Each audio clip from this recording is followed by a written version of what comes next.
convencional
Bom dia quem está aqui no auditório. Receba com a salva de palmas a professora Clarissa Colares, nossa professora de Sociologia. Obrigada. Bom dia a todos. Como o professor falou, meu nome é Clarissa. Hoje a gente vai ministrar essa aula aqui com alguns conteúdos básicos da sociologia, voltados para o Enem, que é uma disciplina que está lá na área de ciências humanas, cai bastante. A gente tem, em média, por edição do Enem, um número aí de 9 questões. Um detalhe importantíssimo é que todas essas questões elas são classificadas ou como médias ou como fáceis. E aí vocês já devem saber que a melhor maneira de tirar uma boa pontuação no Enem é acertando todas as questões fáceis e todas as médias. Então você, aluno que está se preparando para fazer essa prova, vai ter de acertar todas essas questões, e eu estou certa que isso irá acontecer, certo? Todas as questões que a gente vai trabalhar aqui estão no material de vocês. Sempre vou proceder da seguinte maneira: vou fazer uma breve exposição sobre o assunto e em seguida a gente passa para a questão, para a resolução e comentário, certo? E a gente começa hoje falando aqui um pouquinho do início das civilizações, né? Todo mundo sabe que a gente começa aqui com as tribos nômades. Tribos essas que, por não terem técnicas para a produção de alimentos, dependiam daquilo que a natureza, daquilo que o meio natural lhes oferecia. E aí, portanto, essas tribos, uma vez não tendo mais recursos suficientes naquela localidade, elas tinham sempre de estar migrando de um lugar para o outro, tá? E aí, portanto, essas tribos elas dependiam sempre da caça e da colheita dos alimentos. No entanto, com o desenvolvimento das técnicas, com o desenvolvimento dos meios de produção, a gente faz a transição das sociedades sedentárias, passa aí para o surgimento das sociedades sedentárias. Ou seja, o homem ele começa a fixar-se em um determinado território específico. E aí, quando ele começa a se fixar nesse território específico, a gente tem aí o surgimento de algumas técnicas de produção. É o surgimento da famosa agropecuária. Então, ele passa a cultivar os seus próprios alimentos, ele passa a criar os animais e as coisas elas vão se modificando. Com isso, a gente tem muitas transformações ao longo da história, obviamente, no nosso meio rural. Certo? Inúmeras técnicas de produção vão surgindo. Nossa engenharia, ela permite que os nossos alimentos hoje sejam produzidos num intervalo de tempo cada vez menor, até porque a gente tende a atender a demanda do contingente populacional, certo? Então, surge aí uma necessidade de desenvolver alguns setores. Dentre esses setores, a gente pode citar o setor dos transportes, o setor das comunicações, para que tudo isso seja viabilizado. E, obviamente, com todas essas transformações no meio rural, nós vamos ter também uma transformação na cultura.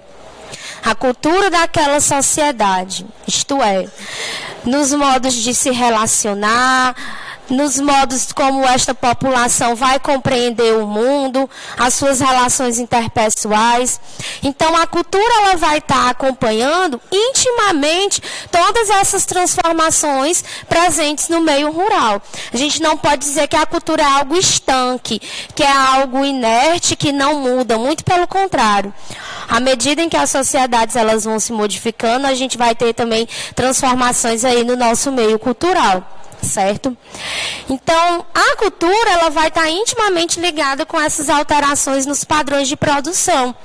E, obviamente, essas alterações que a gente vai ter no meio de produção também vão determinar o nosso estilo de consumo. Hoje nós estamos cada vez mais consumindo. E isso não é uma realidade só das grandes cidades, essa é uma realidade também das comunidades rurais. Certo? E aí o que é que o Enem nos pergunta? Ele nos faz uma análise exatamente sobre essa relação entre as inovações tecnológicas no meio rural, bem como que impactos é que essas inovações tecnológicas no meio rural vão nos proporcionar no âmbito cultural. E aí a questão do Enem de 2016, que foi classificada como média. Então, as questões classificadas como média, a gente tem mais ou menos 50%, 60% de acerto. E aí essa questão, ela diz o seguinte: participei de uma entrevista com o músico Renato Teixeira. Certa hora, alguém pediu para listar as diferenças entre música sertaneja antiga e a atual. A resposta dele surpreendeu a todos. Não há diferença alguma. A música caipira sempre foi a mesma. É uma música que espelha a vida do homem no campo e a música não mente. O que mudou não foi a música, mas a vida no campo. Então, essa citaçãozinha, ela já vai nos demonstrar como as mudanças tecnológicas, elas vêm a influir no nosso comportamento cotidiano. E aí a citação continua. Faz todo sentido. A música caipira de raiz exalava alguma solidão, um certo distanciamento do país moderno. Exigir o mesmo de uma música feita hoje, no interior conectado, globalizado e rico como o que temos, é impossível. Para o bem ou para o mal, a música reflete o seu próprio tempo. Então, esse trecho, ele nos diz muito, né? A nossa música, que é uma das nossas manifestações culturais, vai demonstrar exatamente como é que estão essas relações. E aí a gente não pode dizer que foi a música que mudou.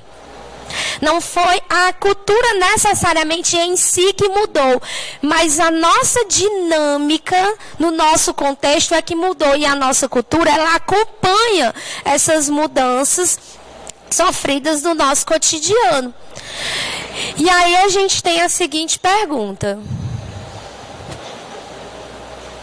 Não está passando. A questão cultural indicada no texto ressalta o seguinte aspecto socioeconômico do atual campo brasileiro. Item A. Crescimento do sistema de produção extensiva. B. Expansão de atividades das novas ruralidades. C. Persistência das relações de trabalho compulsório. D. Contentação da política de subsídios agrícolas. E tem E. Fortalecimento do modelo de organização política. Aqui a gente tem alguns distratores, certo? É óbvio que com todas essas transformações a gente vai ter que ter um desenvolvimento da produção extensiva. Mas a gente não quer saber isso aqui do ponto de vista tecnológico, do ponto de vista econômico. O comando da questão, ele é bem claro. A gente quer saber do ponto de vista cultural. O que é essa transformação dos meios de produção impacta na questão cultural. Então, o item A, ele fala de um crescimento de sistema de produção extensivo. Isso não tem relação com a cultura. Ele está falando só dos aspectos quantitativos, das mudanças que nós tivemos no âmbito da produção, mas ele não nos refere à questão da cultura. Já o item B, ele fala expansão de atividades das novas ruralidades. O que é que ele quer falar? O que é que o autor dessa questão, ele nos diz por novas ruralidades? É exatamente o meio rural tendo acompanhado todas essas transformações.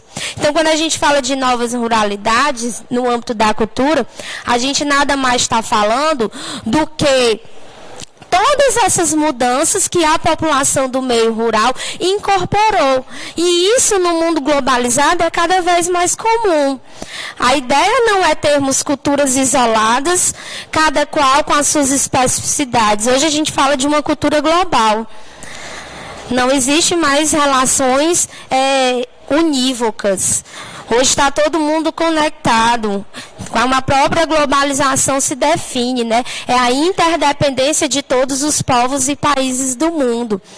E essa interdependência, ela vai acompanhar essas transformações. Então, o item B, item corretíssimo, expansão de atividades das novas ruralidades. Cadê o distrator do nosso item C? Persistência de relações do trabalho compulsório. Mais uma vez, não vai englobar uns aspectos da cultura. Vai ficar só lá no âmbito da produção. Item D, contentação da política de subsídios agrícolas. A política, ela não vai se ocupar apenas do âmbito da agricultura. Ela não diz respeito apenas a uma questão específica. Está tudo relacionado. É agricultura, é economia, é cultura, é sociedade. E o item E, ele fala de fortalecimento do modelo de organização cooperativa. Certamente, nesse modelo de produção, a gente precisa dessa sistematização, dessa cooperação. Mas, mais uma vez, a gente não vai ter a influência da cultura sendo ressaltado no item. Então, item B, corretíssimo, expansão das atividades das novas ruralidades. E aí, todo esse avanço tecnológico que possibilitou exatamente essa ampla mudança das nossas relações, a gente precisa fazer uma análise. Até que ponto esse avanço tecnológico, ele significa de fato progresso ou se ele é desenvolvimento? Porque existe uma distinção muito clara. Existe uma coisa que é denominada de progresso e existe outra coisa que é denominada de desenvolvimento. Uma coisa é progresso econômico e outra coisa é desenvolvimento econômico. Quando a gente fala de desenvolvimento econômico, a gente está falando de aspectos quantitativos. Então, eu progredi financeiramente, aumentei o capital, aumentei a minha margem de lucro. Agora, progresso engloba aspectos qualitativos. Ou seja, será que esse crescimento econômico, ele impactou de maneira positiva na vida das pessoas de uma maneira geral? Será que a gente teve uma melhoria da qualidade de vida? Então, a gente precisa fazer essa análise. E essa análise ela começa lá com a famosa Revolução Científica. Nós sabemos que a Revolução Científica, toda essa explosão de conhecimento, ela só ocorre devido ao famoso Renascimento. Porque é com o Renascimento que a gente tem uma grande mudança da visão de mundo. Eu saio de um pensamento teocêntrico, de Deus no centro de tudo, para um pensamento antropocêntrico. Isto é, agora é o homem quem é o centro, é o homem quem é o ator de todas as transformações, é ele quem cria, é ele quem inova, é ele quem produz. Então, com isso, a gente tem também uma visão de mundo não só antropocêntrica, mas também totalmente racionalista. É aquela coisa pensada, dirigida para fins. Então, eu vou traçar meios para alcançar um fim. Eu tenho um objetivo. Além de racionalista, ela é também instrumentalista e materialista. De que modo a gente tem tratado o nosso meio? Apenas como um instrumento de progresso? Ou nós estamos preservando o meio ambiente? Infelizmente, apenas como um instrumento de desenvolvimento, né? Então, a realidade, nesse contexto, ela passa a ser vista como algo que é fruto das próprias ações dos seres humanos. Então, o ser humano, ele se afasta cada vez mais da natureza, porque a única coisa que passa pela cabeça do ser humano é o quê? Capital, lucro. E aí ele não se preocupa com os impactos ambientais que isso pode gerar. Então, a nossa preocupação com o meio ambiente possa ser totalmente secundária. O que vem em primeiro lugar é o desenvolvimento econômico, e aí depois eu penso na preservação do meio ambiente. A gente pode facilmente constatar isso pelas nossas notícias internacionais. Se a gente pega alguns presidentes aí, como por exemplo o presidente dos Estados Unidos, ele já se posicionou claramente que os Estados Unidos, ele não vai reduzir a poluição, porque isso abalaria a economia norte-americana. Então hoje a preocupação com o meio ambiente, ela é totalmente secundária. E a nossa intervenção no meio natural, ela se tornou cada vez mais danosa. A sociologia, que ela não vai se colocar contra o avanço tecnológico, é óbvio que não. Os avanços tecnológicos, eles trazem coisas importantíssimas. Porém, a gente precisa fazer uma análise de como esse avanço científico, ele tem impactado negativamente no nosso cotidiano.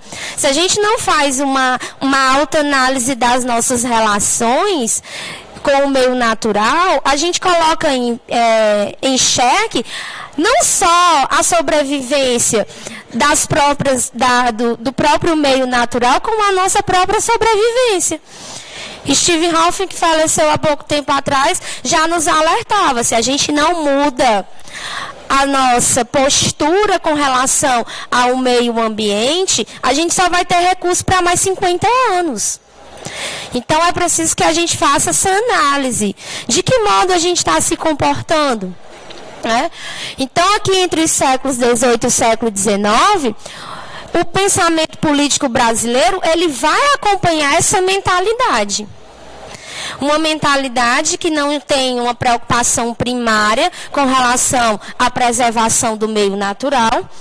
E isso é muita influência do positivismo. O que é o positivismo? Vamos lembrar, Augusto Comte, considerado o pai da sociologia, né?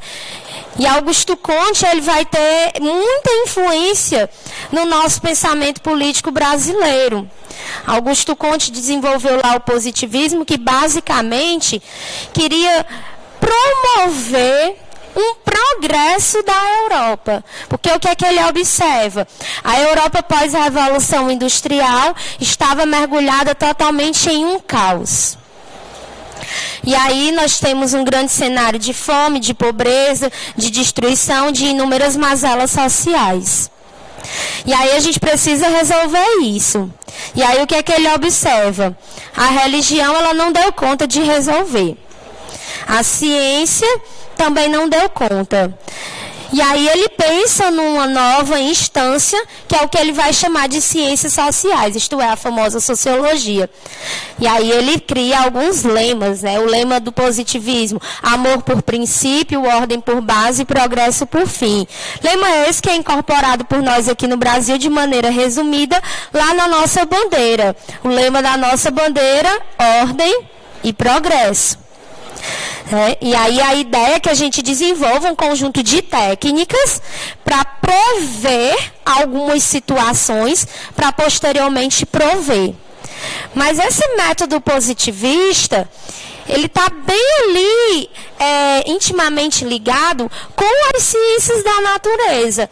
A ideia de Augusto Comte era desenvolver um método social que fosse tão objetivo quanto alguma coisa das ciências experimentais. Por exemplo, se eu estou com um problema de dengue, eu vou desenvolver uma vacina, eu vou desenvolver aqui uma pesquisa para uma vacina que seja eficaz contra a dengue.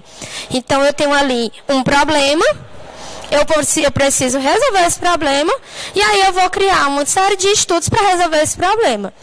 A mesma ideia ele tem com as nossas relações sociais. Então, eu tenho alguns problemas na sociedade. Que problemas são esses? Miséria, fome, desigualdade social. Então, preciso resolver. E aí, eu quero criar um método, um passo a passo, um conjunto de regras científicas que resolvessem essa questão. Será que a gente pode resolver isso de maneira tão mágica na nossa sociedade? E aí o positivismo, ele vai, portanto, propor um progresso da nação. E aí no Brasil, como é que já a gente tem a influência disso? Vamos promover um progresso, melhorando a nossa vida no âmbito econômico.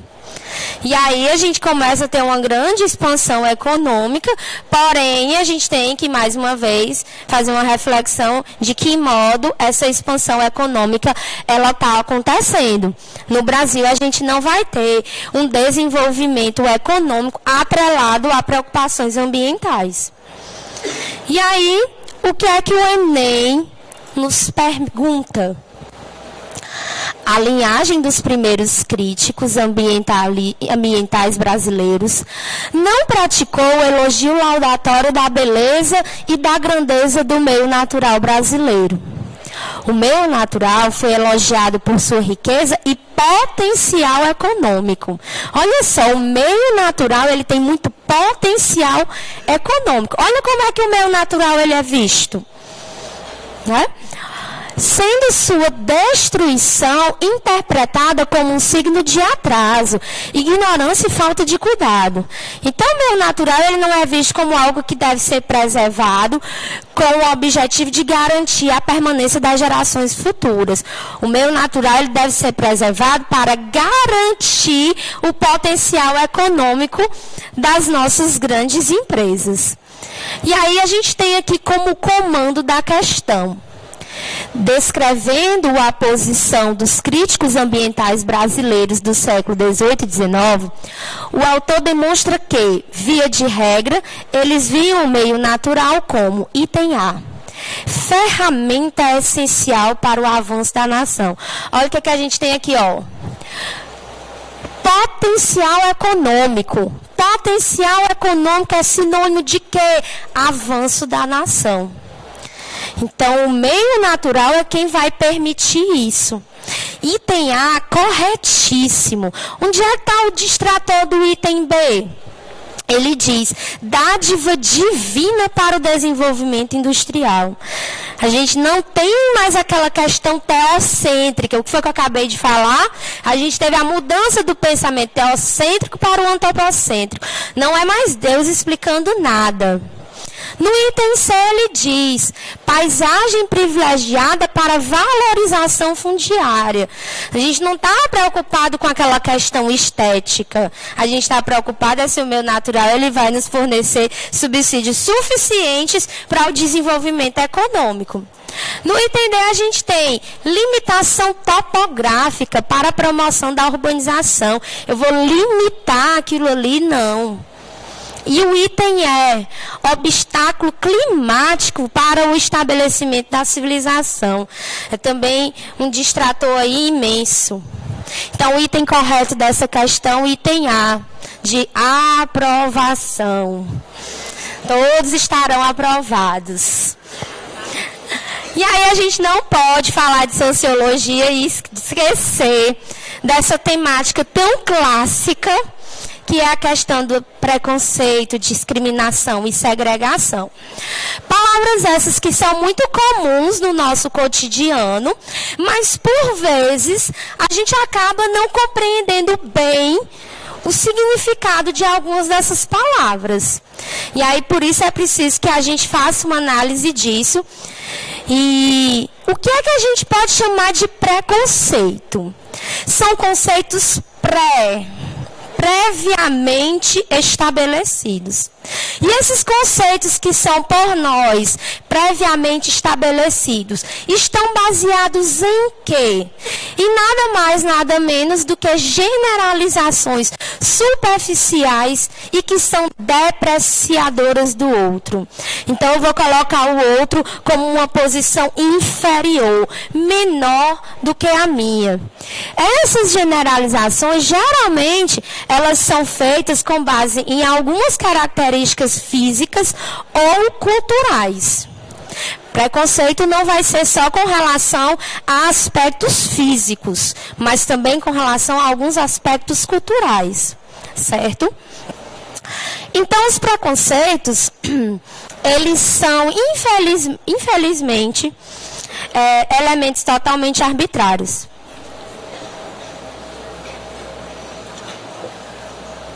Generalizações lamentáveis. Tá? Generalizações essas que criam estereótipos. Né? O que são estereótipos? São rótulos. São padrões que são tidos como aquilo normativamente aceito.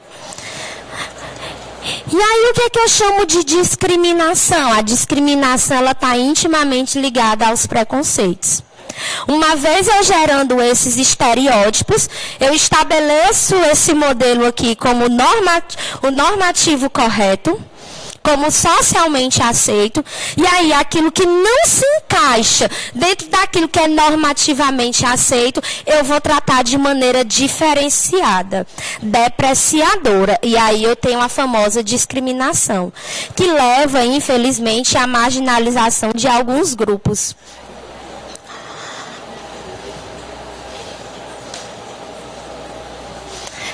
E aí a discriminação, ela acaba gerando uma segregação.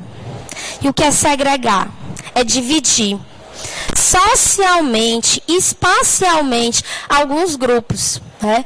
E isso revela bem uma posição de hegemonia. Eu tenho aqui o dito normalmente aceito e o que não é aceito. Então eu estou dividindo. São posições de hegemonia, são posições de poder. Aqueles que têm privilégios, aqueles que têm poder e aqueles que não têm. Os que são socialmente excluídos. E aí, essa prática de segregação, infelizmente, ao longo da história, a gente tem alguns exemplos clássicos, que foi algo institucionalizado pelo próprio Estado. O que não é, por exemplo, um apartheid, senão uma prática de segregação que foi institucionalizada pelo próprio Estado.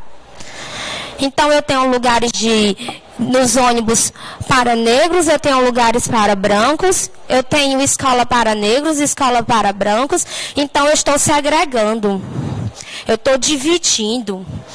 Né? E aí, o que é que o Enem nos pergunta com base nesses conceitos? Nessa questão aqui a gente vai ter dois textos. Texto 1.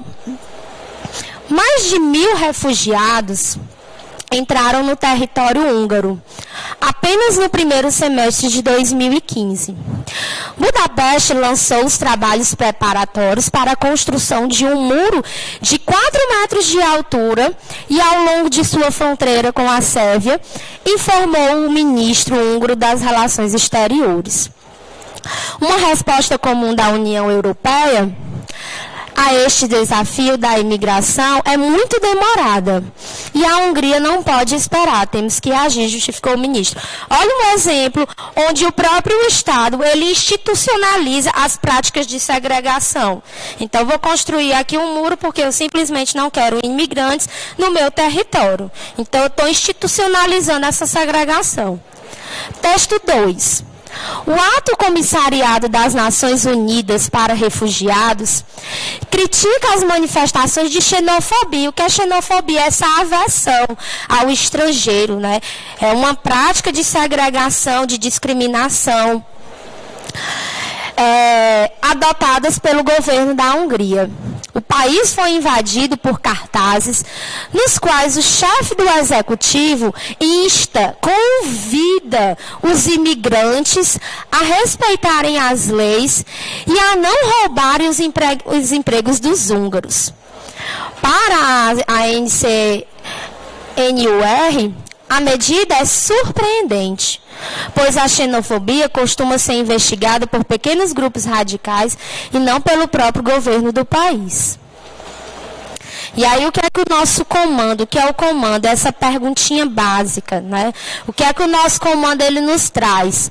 O posicionamento governamental citado nos textos é criticado por essa associação por ser considerado um caminho para.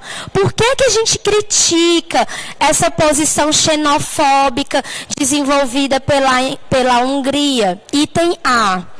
A alteração do regime político, a crítica é simplesmente porque a gente vai ter uma alteração das deliberações políticas? Não.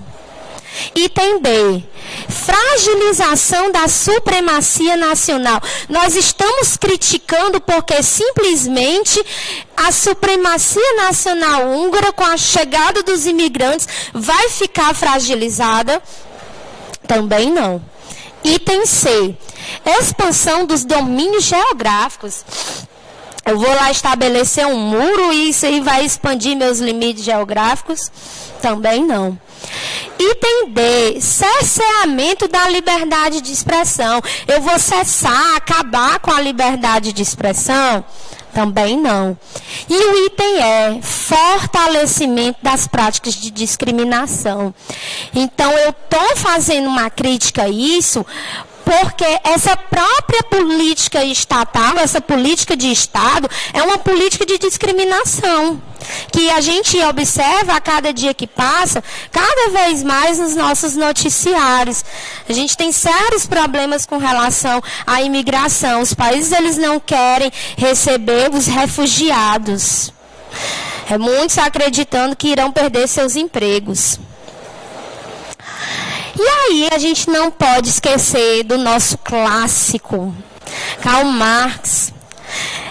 Às vezes de maneira direta, isto é, com textos do próprio autor na nossa prova do Enem, e por vezes de maneira indireta, isto é, com citações, com textos de comentadores de Marx, que é o que aconteceu conosco na questãozinha que eu coloquei aqui para vocês.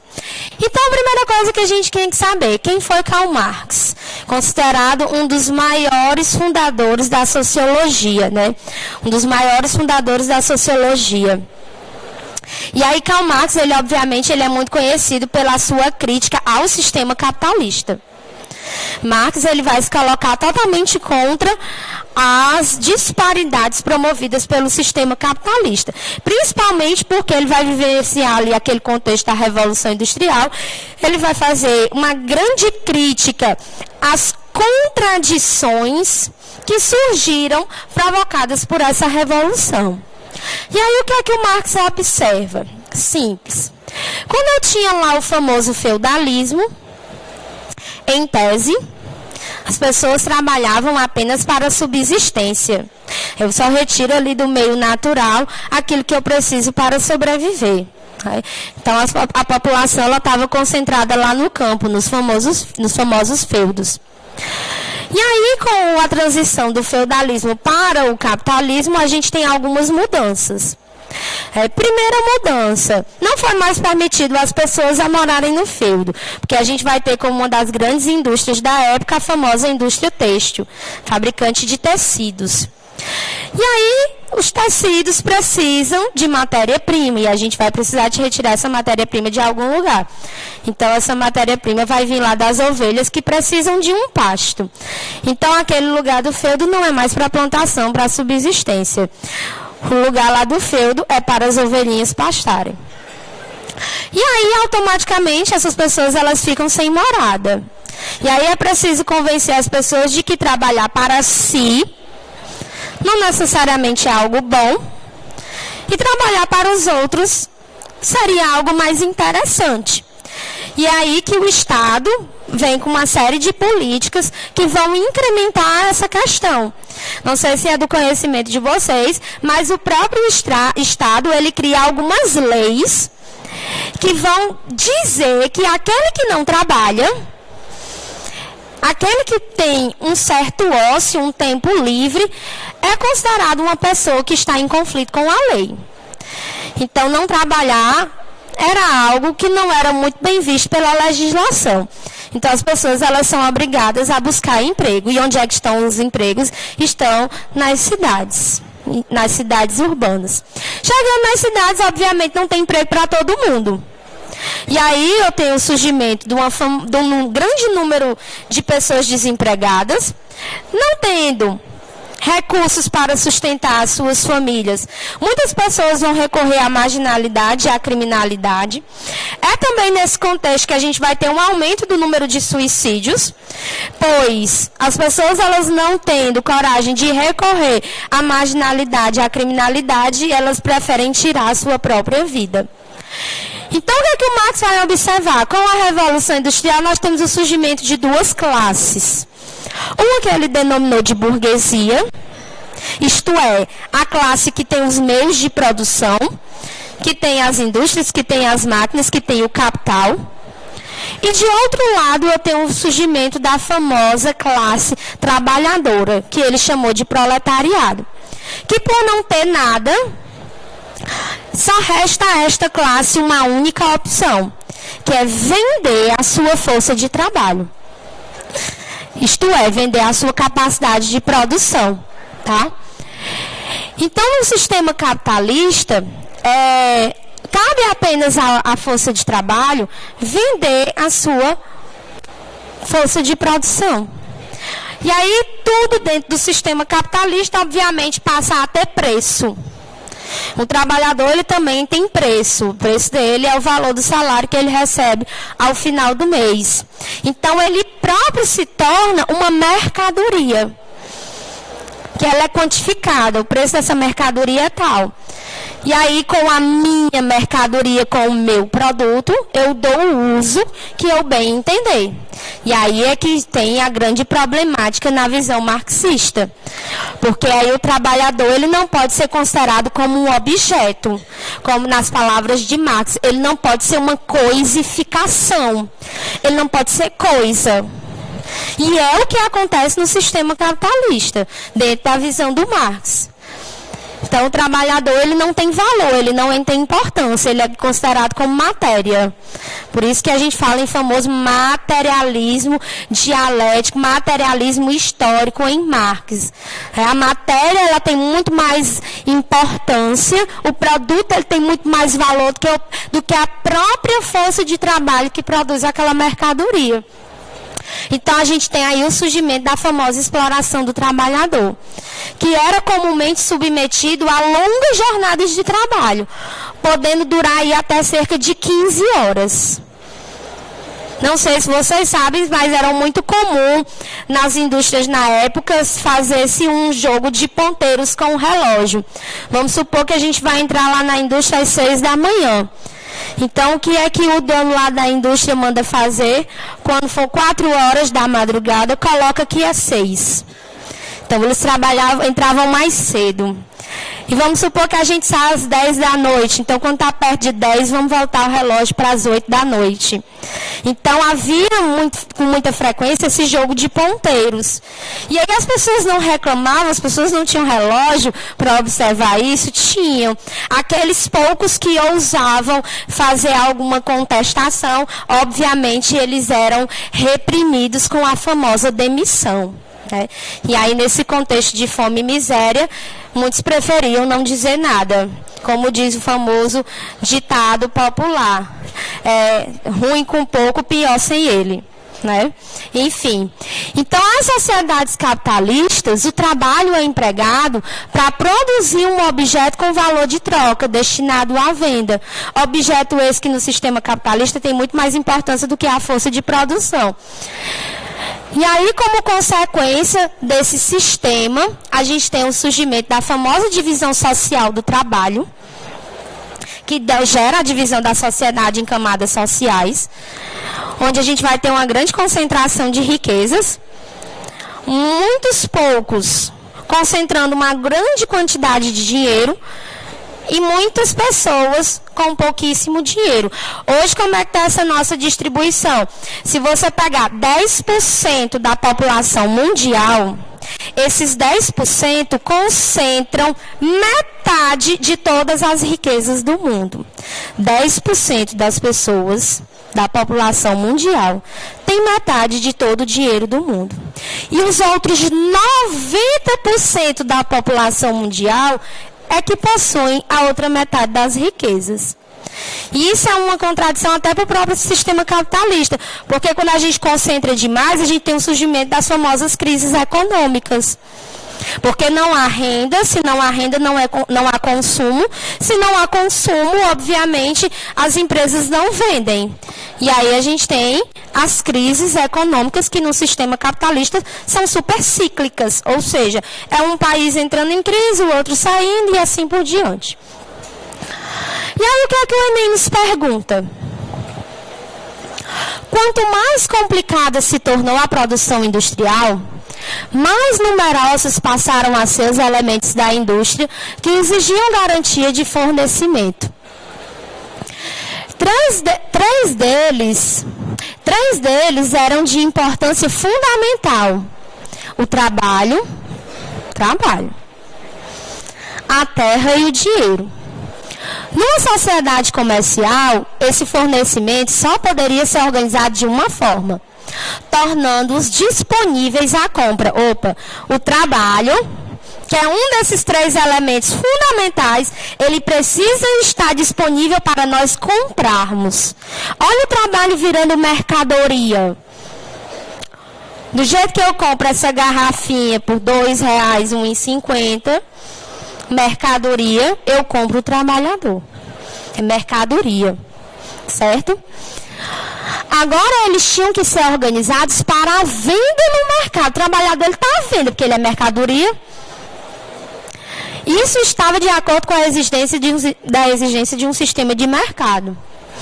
Sabemos que em um sistema como esse, os lucros só podem ser assegurados se garante a autorregulação por meio de mercados competitivos e interdependentes. Ou seja, num sistema capitalista, eu preciso ter o menor custo possível para que eu tenha o maior lucro possível. E esse custo, ele não vai se dar só com as matérias. Ele vai se dar também com a força produtiva, isto é, com o trabalhador. Então, eu tenho que reduzir ao máximo o salário desse funcionário, desse trabalhador, para que eu possa aumentar o meu capital. O crescimento econômico aos custos da exploração do trabalhador. E isso era muito evidente na época que Karl Marx viveu. Aí a gente tem um comando. A consequência do processo de transformação socioeconômica abordado no texto é, item A, expansão das terras comunais. O que são terras comunais? É em referência às sociedades comunais primitivas. Quem foram as sociedades comunais primitivas? Tribunômades. Tribunômade tinha divisão social do trabalho? Não. No máximo, as atividades eram divididas por sexo e idade. Homem vai caçar, mulher fica com as crianças. No máximo, a gente tinha essa divisão. Não a divisão da sociedade em classe social. Item B, limitação do mercado como meio de especulação. Vamos limitar, para a gente controlar o preço do trabalho, o preço da terra, o preço das mercadorias. Item C, consolidação da força de trabalho como mercadoria. Excelente. Item C, corretíssimo. Nosso item aí, correto, item C. Onde é que está o erro do item B? Diminuição do comércio. O capitalismo ele vai querer reduzir o comércio em hipótese alguma. E o item é adequação do dinheiro como elemento padrão das transações. O capitalismo ele vai adequar o dinheiro às transações, ou as transações elas vão se adequar ao capital. Todas as transações que não necessariamente passam só pela relação de compra e venda. É como a gente já mencionou aqui, né? Tem essa relação trabalhista. Então, tudo tem que estar adequado ao capital. Então, o item correto é item C. E aí, na sequência do material de vocês, a gente tem um retorno dessa questão do preconceito. Só que agora, numa outra perspectiva. Racismo, raça. A gente pode falar em raças, não se usa mais o termo raças. Existe a raça A, a raça B? Não. Existe só uma única raça, que é a raça humana. Certo? Não vamos falar, fulano é da raça tal. Não. Só existe uma única raça e essa raça se chama humanidade. Tá? Todos nós pertencemos a ela. Porém, infelizmente, a gente tem, dentro desta nossa humanidade, algumas práticas de racismo. E o que é que eu chamo de racismo? Essa pressuposição de que existem raças diferentes e que algumas raças são superiores e outras inferiores. Tá? E aí, quando eu digo que existem essas raças superiores e raças inferiores, eu automaticamente estou falando do surgimento de uma posição de etnocentrismo. O que é o etnocentrismo? É essa crença que existe uma cultura superior à outra, que existe uma religião superior à outra, uma etnia superior à outra, uma profissão, uma opção sexual superior à outra. Né? Então, como é que surge essa questão do etnocentrismo? É óbvio que quando a gente chega num lugar diferente, que a gente não conhece, a gente tem um certo estranhamento. Nossa, que diferente! Eu, pelo menos, quando fui a primeira vez em Natal, que fiz a menção de que ia atravessar a rua, todos os carros pararam e ninguém buzinaram. Eu tive um estranhamento profundo. Nossa! Mas não é um estranhamento de preconceito, de discriminação. Nossa, como eles são educados, que coisa inferior, eles são educados. Mas, infelizmente, existem pessoas, existem sociedades que olham para a cultura do outro e veem isso como inferior. Ah, subcultura, subpessoa, subreligião. Isso é o que a gente chama de etnocentrismo. Quando a gente entra em contato com uma sociedade diferente, a gente tem esse estranhamento, e esse estranhamento para a gente não é algo aceitável, não é algo compreensível, certo? E aí, quando a gente começa a repudiar esse diferente, acontece uma posição de etnocentrismo. Certo? Ao longo da história, a gente tem exemplos clássicos de etnocentrismo. O que não é o regime nazista, senão uma expressão clara de etnocentrismo. Não, judeu, não. Vamos dizimar, porque eles são impuros. Puro aqui mesmo, só a raça ariana. Então, é um exemplo clássico de etnocentrismo, o regime nazista. Então, o etnocentrismo é uma forma de preconceito que gera graves conflitos. A própria xenofobia que a gente se reportou aqui na questão da Hungria é um exemplo de etnocentrismo. E aí a gente tem várias consequências danosas com relação a isso. E é preciso que a gente afirme a nossa posição de relativismo cultural, que é exatamente uma oposição totalmente contrária a essa visão etnocêntrica. O que é uma coisa relativa? Cada um tem lá o seu ponto de vista. E se é cultural, cada sociedade tem as suas particularidades, tem as suas especificidades culturais. E não cabe a nenhum de nós aqui vir a pronunciar quem é que tem a melhor ou a pior cultura. Não existe isso de melhor e pior. São culturas diferentes. Não existe uma cultura superior. A gente vive uma diversidade cultural, uma pluralidade cultural. E é isso que vai afirmar o relativismo cultural. É uma posição contrária a essa posição etnocêntrica e que vai valorizar essas diversidades que existem no mundo afora. E o que é que o Enem nos pergunta sobre isso? Texto 1. Documentos do século XVI algumas vezes se referem aos habitantes indígenas como os Brasis, ou gente Brasília. E ocasionalmente no século XVII o termo brasileiro era a eles aplicado. Mas as referências ao status econômico e jurídico desses eram muito mais populares. Assim, os termos negro da terra e índios eram utilizados com mais frequência do que qualquer outro. Texto 2. Índio é um conceito construído no processo de conquista da América pelos europeus.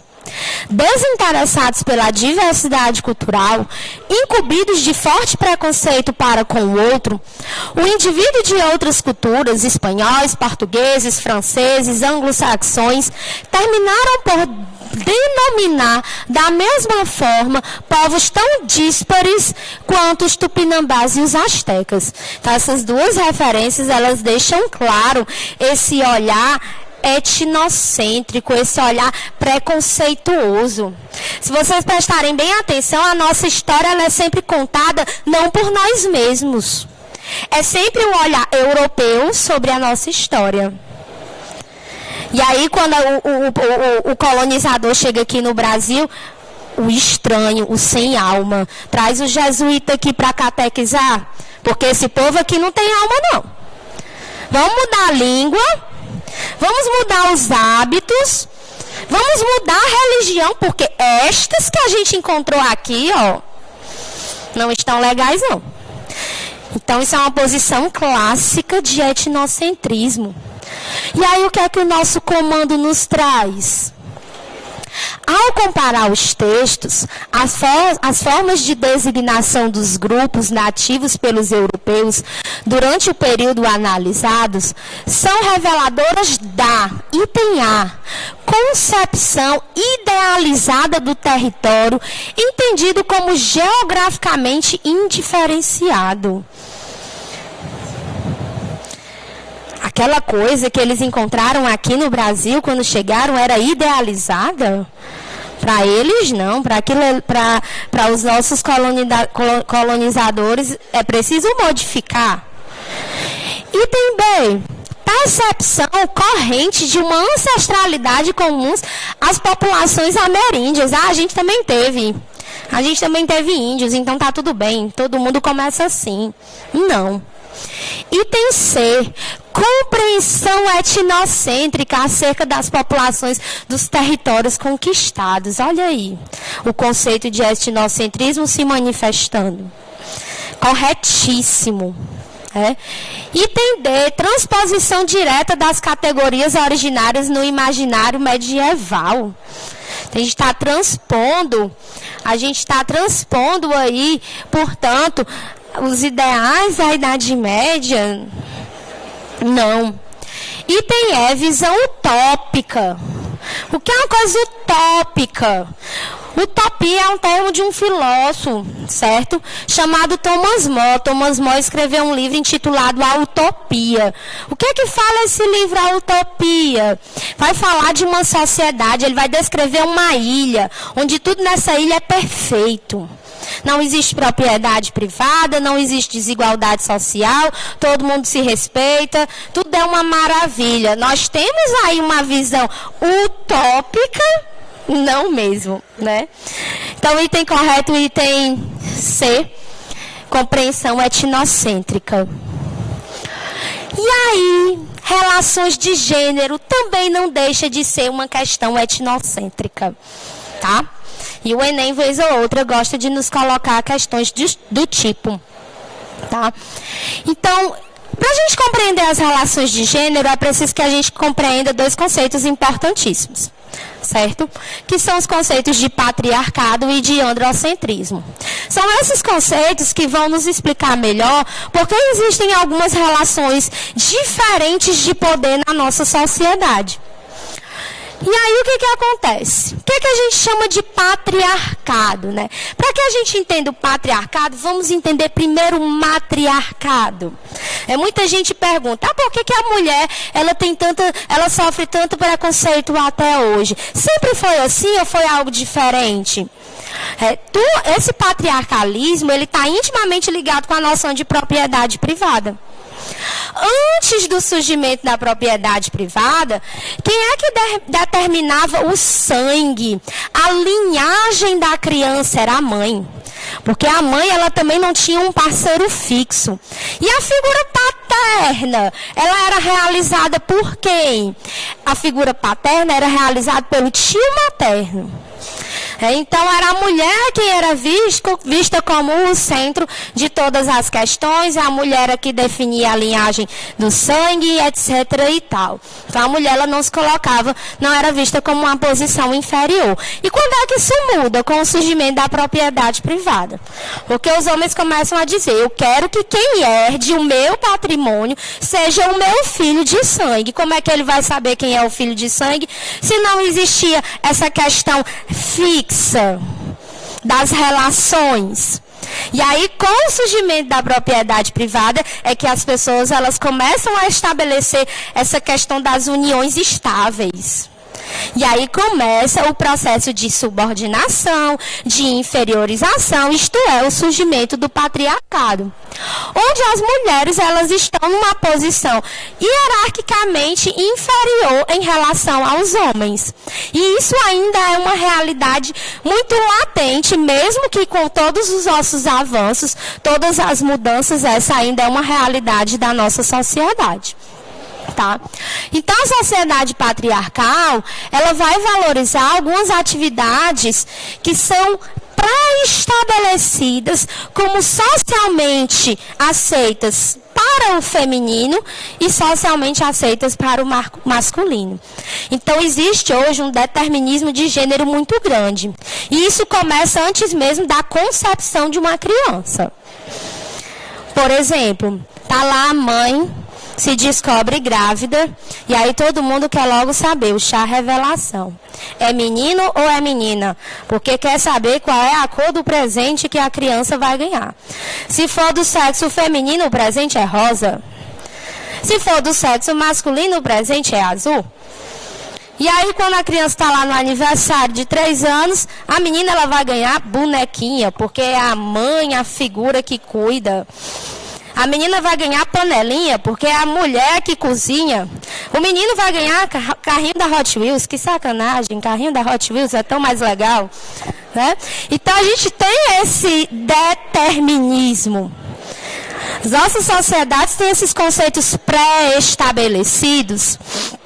A gente tem algumas atividades que são socialmente consideradas como femininas, atividades consideradas como tipicamente masculinas. E aí a gente tem também uma outra característica importante para compreender isso, que é o famoso androcentrismo. O que é o androcentrismo? Essa supervalorização do masculino. É o homem como é a posição de centro, de destaque, como o ideal, como aquele que tem poder de decisão, aquele que está no centro das relações. E aí o que é que a gente tem relacionado a isso? Os famosos movimentos feministas e de tabela o movimento LGBT. Que também a gente pode dizer que não é só LGBT. Hoje a gente fala em LGBTT ou queers, enfim, tem inúmeras outras siglinhas que se a gente fosse falar aqui dava 1 hora de palestra e a gente não terminava. Então, quando é que esses movimentos feministas eles surgem? Aqui no século XVIII, com a famosa Declaração dos Direitos da Mulher e da Cidadã, que é feita exatamente em resposta à Declaração dos Direitos do Homem. Porque os homens, eles tinham direitos políticos, eles tinham direitos sociais, eles tinham inúmeros privilégios. No entanto, todos esses direitos civis, sociais e políticos, eles não eram estendidos à classe feminina. E aí surge esse movimento que foi denominado de movimento sufragista, onde as mulheres elas vão reivindicar melhores condições de igualdade, de tratamento. As mulheres, para vocês terem noção, nesse período, se elas chegassem a se separar dos seus esposos e eles tivessem filhos, a mulher ela não tinha o direito de ficar com a guarda da criança. Os salários eram altamente inferiores, costumavam ganhar 60% a menos, certo? As mulheres, elas também começam a lutar por melhores condições de trabalho. Aqui no século XX, esses movimentos pelos direitos iguais vão ganhar força aqui no Brasil. E aí, em 1934, as mulheres conquistam o direito ao voto, direito esse que foi estabelecido pela Constituição lá em 1932, uma reforma do Código Eleitoral. Em maio de 1968, a gente vai ter aí alguns protestos por maior liberdade sexual e direitos civis das mulheres, dos negros e dos LGBTs. Nos Estados Unidos, nesse período, ocorre a famosa rebelião de Stonewall. Não sei se vocês sabem, mas Stonewall era um bar nos Estados Unidos, que era um bar muito conhecido um barzinho muito conhecido por receber pessoas do público LGBT, pessoas do público negro. E, no entanto, um determinado dia, a polícia lançou inúmeros tiros contra as pessoas que estavam nesse barzinho. E aí essa população, esses grupos, eles se rebelaram, começaram a fazer diversos protestos, diversos movimentos pelas semanas que se seguiram a esse tiroteio. Então é considerada essa revolução como um marco pela luta dos direitos pelos direitos do público gay, contra essa repressão. Em 2009, no Brasil, a gente tem a promulgação da Lei Maria da Penha, que aí é uma grande luta, uma grande vitória contra aqueles que lutam contra esse patriarcalismo, contra o androcentrismo. Mesmo com a Lei Maria da Penha, a gente ainda tem um número assim absurdo de casos de violência contra a mulher. Para vocês terem noção, só em 2016, no Brasil, foram registrados mais de 40 mil estupros. Então, é um número exorbitante de violência contra a mulher. E isso é muito legitimado na nossa sociedade. Porque se você pegar alguns comentários por aí, ainda tem gente que vai dizer que a culpa foi da mulher. Isso é muita visão dessa coisa machista, né? Nós não podemos sair à rua em determinados horários, com determinadas roupas, porque as pessoas, elas nos julgam, elas traçam esse estereótipo. E aí o que é que o Enem ele nos pergunta sobre essa temática? Ela acorda tarde depois de ter ido ao teatro e à dança. Ela lê romances, além de desperdiçar o tempo a olhar para a rua da sua janela, ou seja, da sua varanda. Passa horas no tocador a arrumar o seu complicado penteado. O número igual ao de horas praticando piano e mais outra na sua aula de francês ou de dança. Isso aqui é uma visão aqui dos padres, aqui no nosso contexto brasileiro. Texto 2. As janelas e portas gradeadas com treliças não eram, confessas, positivas, mas eram, pelo aspecto e pelo seu destino, grandes gaiolas, onde os pais e os maridos zelavam, sonegadas às sociedades, as filhas e as esposas. Então, qual é o papel da mulher por muito tempo na nossa sociedade brasileira?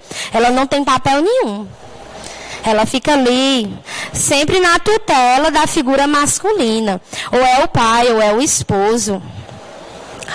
Então, a representação do social do feminino comum aos dois textos é: item A, submissão de gênero, apoiada pela concepção patriarcal de família. A mulher ela não tem direito. Para você ter noção, a mulher, ela, na nossa história do Brasil, ela não teve acesso aos estudos. Quando foi permitido às mulheres entrarem na universidade, as primeiras mulheres que entraram na faculdade no Brasil vão ser no curso de medicina, 4 mulheres, porém, elas não podiam frequentar as aulas de anatomia. Como é que você vai fazer medicina? Muitos aqui vão passar, obviamente. Como é que você vai fazer medicina e não vai estudar anatomia? Né? Porque não era permitido isso às mulheres, fruto dessa concepção patriarcal. E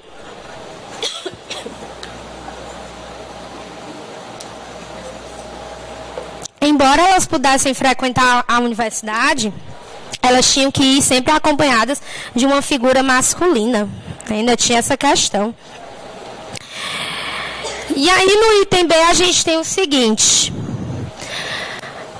acesso aos produtos de beleza, decorrência da abertura dos portos.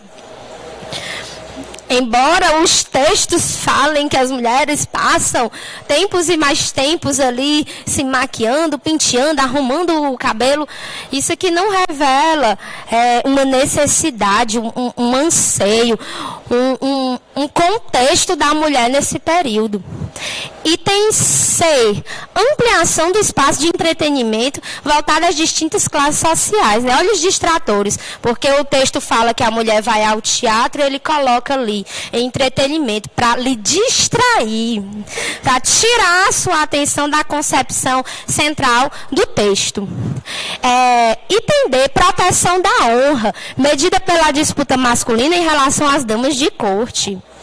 Não necessariamente proteção da honra. Vamos lembrar lá da história do matriarcado, né? Do patriarcado. O homem, ele tem ali a mulher que tem que ter a fidelidade para que o seu herdeiro seja de fato do seu sangue. E item E, valorização do casamento cristão, respaldado pelos interesses vinculados à herança. Não necessariamente a gente vai ter essa proteção, se é que a gente pode chamar de proteção, por conta de uma questão cristã. Então, item correto, item A. Trabalho infantil. Existe. A gente não vê, mas existe. E muito. Né? Então, o trabalho infantil ele acontece por alguns motivos específicos. Primeiro motivo, pobreza e perfil familiar. Muitas pessoas não tendo recursos suficientes, acabam colocando as suas crianças, os seus filhos, para executar algumas atividades, enquanto essas crianças deveriam estar na escola. Segundo motivo, má qualidade na educação. Algumas têm acesso à educação, porém, a qualidade é relativamente desejável.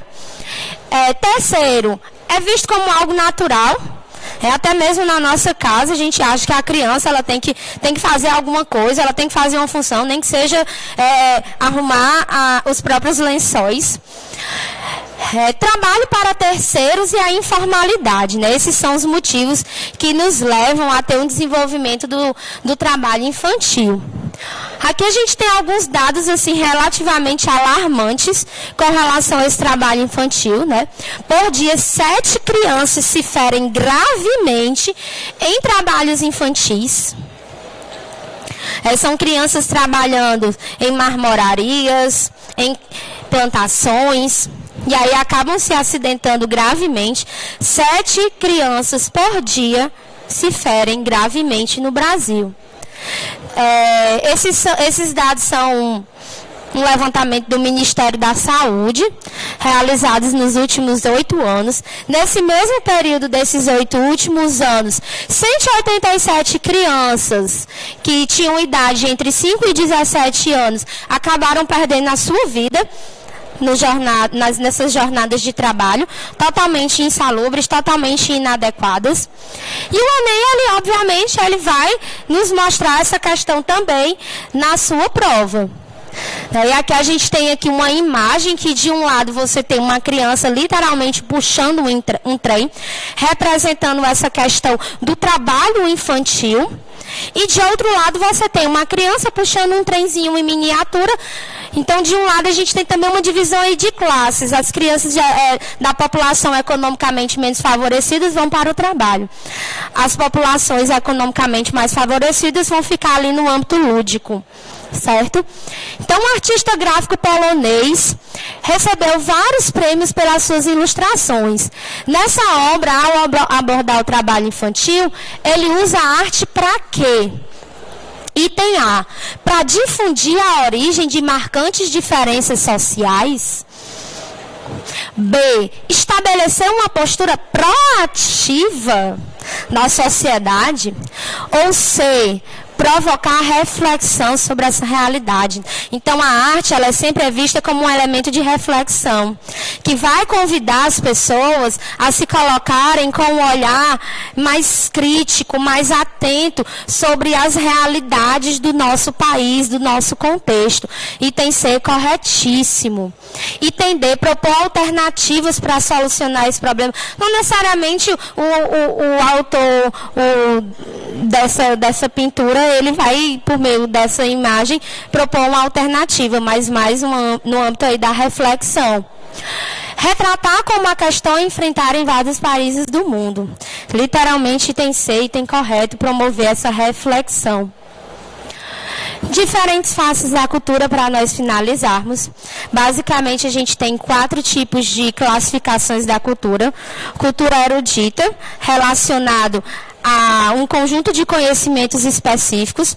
É um tipo de cultura que está associada a uma camada da população mais elitizada, pois é uma cultura muito cara de se consumir. Como, por exemplo, se você vai a um teatro, exceto quando nós temos programas governamentais de incentivo à cultura, a peça ela é muito cara. Diferente, por exemplo, da cultura popular, que é feita pelo povo para o povo e não tem distinção de classe social. Na sociologia, a gente não fica no âmbito da arte erudita, no âmbito da arte popular, mas a gente faz uma reflexão sobre a famosa cultura de massas, né, que é uma cultura produzida pelas classes dominantes com claro intuito de se vender cultura. Então, você produz mercadoria, produz cultura como uma mercadoria qualquer. Isso é o que origina a famosa indústria cultural, que nada mais são um grupo de empresas ligadas aos meios de comunicação de massa que vão produzir cultura como uma mercadoria qualquer. Então você produz o artista, você produz o filme que vai estrear no cinema, não necessariamente com o objetivo de levar arte, de levar reflexão, mas com o objetivo de comercializar a cultura. E aí o Enem nos pergunta o seguinte: hoje a indústria cultural assumiu a herança civilizatória da democracia de pioneiros e empresários, que tampouco desenvolveram uma fineza no sentido para os desvios espirituais. Todos são livres para dançar e para se divertir, do mesmo modo que desde a naturalização da história da religião são livres para entrar em qualquer uma das inúmeras seitas. Mas a liberdade de escolha da ideologia, ou seja, a liberdade de escolha no sistema capitalista, que reflete sempre a coerção econômica, isto é, imposição econômica, revela-se em todos os setores como a liberdade de escolher o que é sempre a mesma coisa. Então, nesse sistema da indústria cultural, da massificação cultural, a gente não escolhe, porque os produtos massificados culturalmente são sempre os mesmos. Textinho de Theodor Adorno e Max Horkheimer, são estudiosos de Marx, são considerados membros da Escola de Frankfurt, que é uma escola neomarxista, ou seja, que pega os conceitos de Marx e reinterpreta. E aí a gente diz: a liberdade de escolha na civilização ocidental, de acordo com a análise do texto, é: item A, um legado social; B, patrimônio político; C, produto da moralidade; D, conquista da humanidade; é ilusão da contemporaneidade. Nós temos a ilusão de que estamos escolhendo que cultura nós vamos consumir. Porém, a gente não tem essa escolha, porque tudo já nos é imposto, porque nós somos vítimas de uma coerção. Gostaria de agradecer a todos pela presença. Nos despedimos por aqui.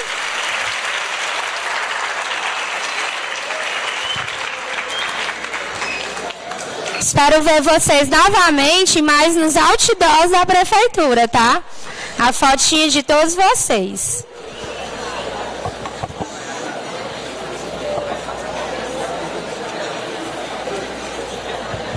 Muitíssimo obrigado.